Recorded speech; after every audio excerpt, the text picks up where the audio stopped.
people so that we can minimize conflict and friction in the house.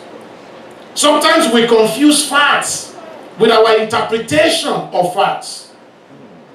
Well, it can be a fact that your gesture of love to somebody is yet to be reciprocated. But when you now conclude that the person has refused to reciprocate your gesture of love because of a negative feature of character or because of a negative motivation, then you may be wrong. Are you listening to what I'm saying? You have sent me a card. You think that you have demonstrated love on my birthday. Your birthday has come. I have not sent you any card. Are you listening to me? I have not sent you any card. I have only said happy birthday to you when I saw you in church. And then you now think, this man does not love me. The reason is because I sent him a card, he didn't send me a card on my birthday. Now the first thing is that the card you sent to me did not show any love to me. But because it's a great way of showing love by you, you think that you have shown me love. You have not shown me any love. Now, I have just greeted you. As far as I'm concerned, by my own terms of reference, I've shown you love. It's not everybody's birthday that I know. The fact that I can remember your birthday and even remember to greet you on your birthday, as far as I'm concerned, wow, great love I have shown. Now, do you see how misunderstanding brews? Yes. If we don't take time to understand one another, if we don't take time to understand one another, then you will be angry at me. Then I will be angry at you. That as your pastor, all you can send to me is one card that I don't even know what it means. As far as you are concerned, you love your pastor so very much that you have even sent him a card. You see misunderstanding if we don't take time to understand one another. And so we confuse the facts with interpretation. And sometimes we don't even keep our minds open to appropriate explanation. And we're not even inclined to seek explanation. I want you to know that your interpretation of facts is always biased by your frame of reference. You interpret facts based on your frame of reference. You determine whether someone loves you or not based on your frame of reference. You conclude that you love someone or not based on your frame of reference. We give answers to questions that makes the most sense within our frame of reference. Now, why am I saying all this? I just need you to understand that your frame of reference can be different from my frame of reference. And that means that if a solid relationship is to be established between us, I need to make out time to understand your frame of reference. You need to make out time to understand my frame of reference. Otherwise, we will be moving from one conflict to another. We will be moving from one conflict to another if we do not make out time to understand each other's frame of reference. And so the do it my way natural tendency also makes conflict inevitable. And so number one key to nurturing any relationship is to understand the person's frame of reference. Is to understand the person's frame of reference to life. What it means, the person's definition of love. Don't just assume that love is giving. Because you can give everything in the world and the person may still not feel loved. Do we understand what I'm saying?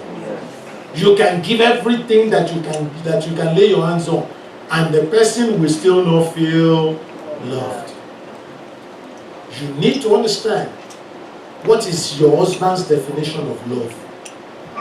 You need to understand your wife's definition of love. Don't just assume that once you work very hard and you bring your paycheck and put it on the table and she can take whatever she wants out of it, that is love. Don't finish it there.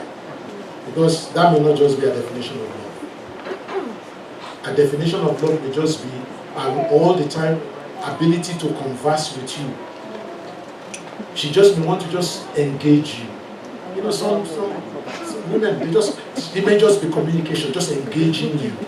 And then you just affirming her. And that's all. That's what she wants. Even if there's no stew in the pot, she's okay. As long as, oh, many people are laughing. Why you're laughing? Because you have concluded in your mind that a woman's frame of reference is money. And that's why men kill themselves to get money. That's why they do all kinds of things to get money. Because they're always thinking at the back of their mind that if you have a lot of money, your wife will respect you. But it is not always like that. Because you might be in a relationship where your wife makes more money than you. So what are you going to do? If she makes more money than you, what are you going to do? Retire half prematurely? Or she'll fight you for it. She'll fight you for it. I watched the Nigerian movie. Husband and wife working in the same place. And then they got married. They were singles when they got there.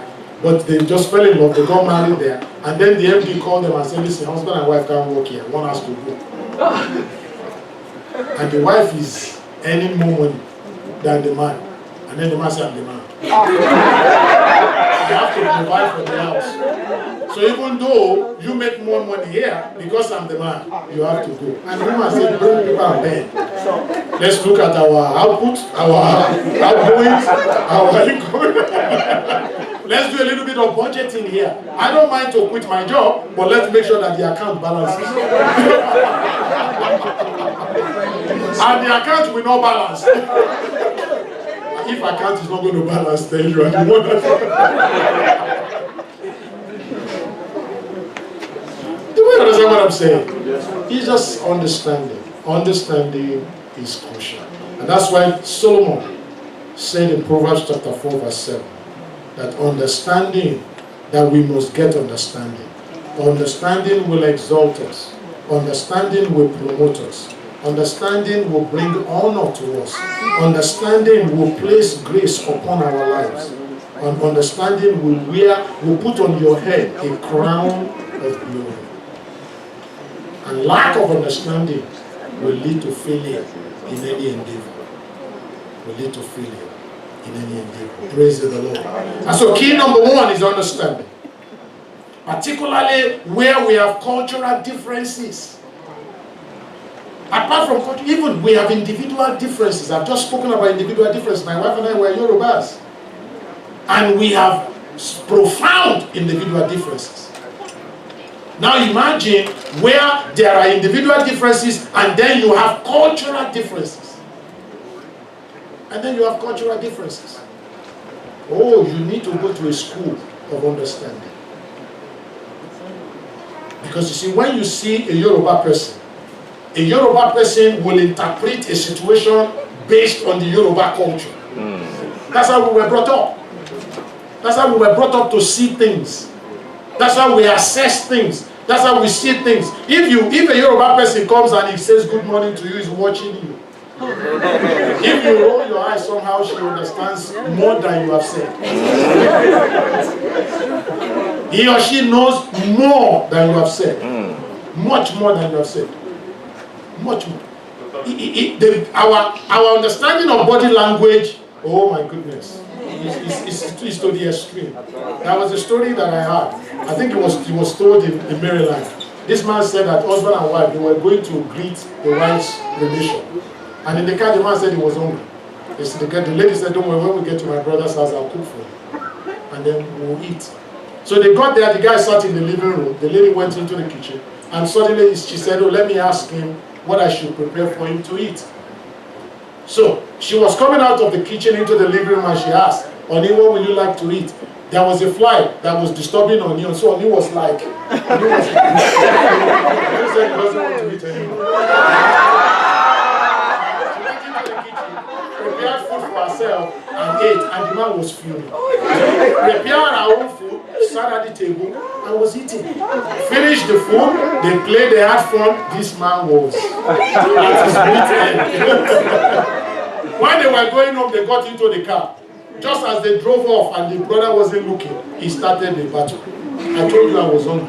But I asked you if you wanted food, you waved to me like this. You didn't even have the courtesy of talking to me. I asked, you know what happened was the guy was watching television, he was watching soccer on the TV.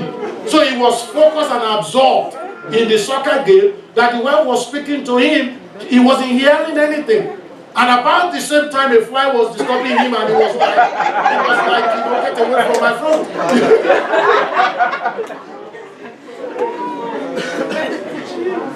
She said, listen, I asked you what I should prepare for you. You said I should. In fact, you were rude to me the way you sent me away. It is as hard as that. Now, if you are now marrying such a person, you need to understand where it's coming from. You need to understand where or she is coming from. And you need to understand and just try to meet one another at some level to minimize conflict. So understanding cannot be exhausted, but I'm going to leave it at that. Another key to nurturing our relationship is to value people. We need to value people. Very important. God does not just love you, but God also values you. God does not just love you, God does what? God values you. When Jesus walked the face of this planet, Jesus did not just minister to people, Jesus valued people. And that was why Jesus could stand under a tree and he saw Zacchaeus on the tree and he said, come down, today I'm going to be with you in your house, I'm going to dine with you in your house. Zacchaeus, that the religious people could not touch with a long pole. Jesus valued him.